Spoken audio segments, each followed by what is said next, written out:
महाराज सगर अश्वमेध यज्ञ संपन्न कर रहे थे।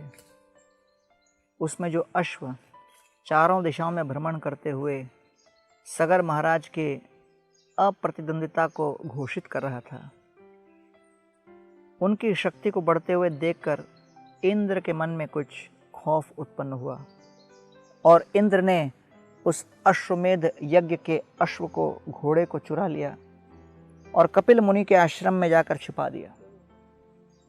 सगर महाराज के 60,000 पुत्र उस घोड़े को खोजते हुए गए और भ्रमण करते करते जब कपिल मुनि के आश्रम में पहुँचे, उस आश्रम में वृक्ष से बंधे हुए उस घोड़े को देखकर इनके मन में शंका हुई कि शायद इस मुनि ने ही इस घोड़े को चुराया है,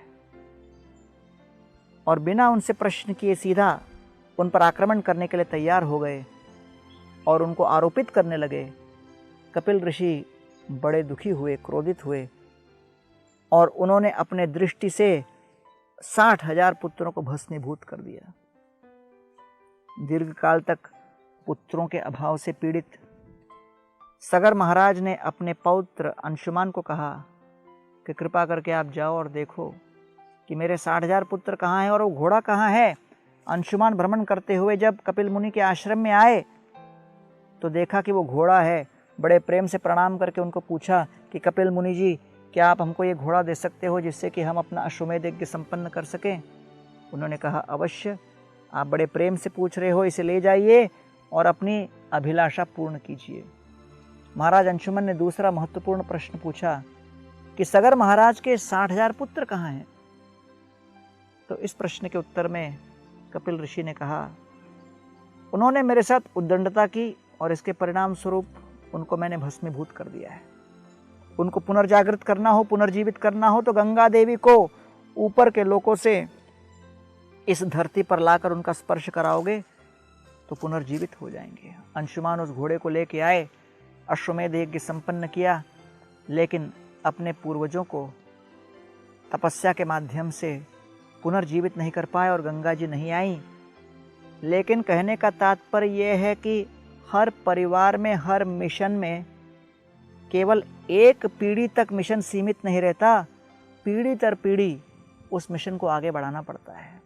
तब जाकर उनके परिवार में आगे आए दिलीप महाराज, उन्होंने तप करके गंगा देवी को नीचे लाया।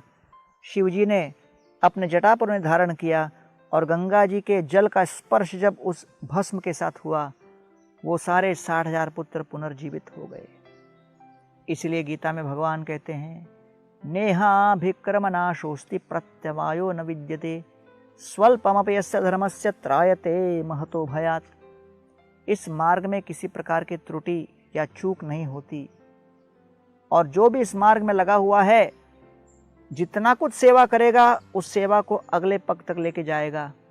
इसलिए हमें चाहिए कि महाराज दिलीप के पद चिन्हों में चलते हुए जो भी हमारे गुरु परंपरा का आदेश है, पूर्वजों का आदेश है, उस आदेश को मस्तक पर धारण करके यथाशक्ति यथासंभव मिशन को आगे बढ़ाने का प्रयास करना चाहिए।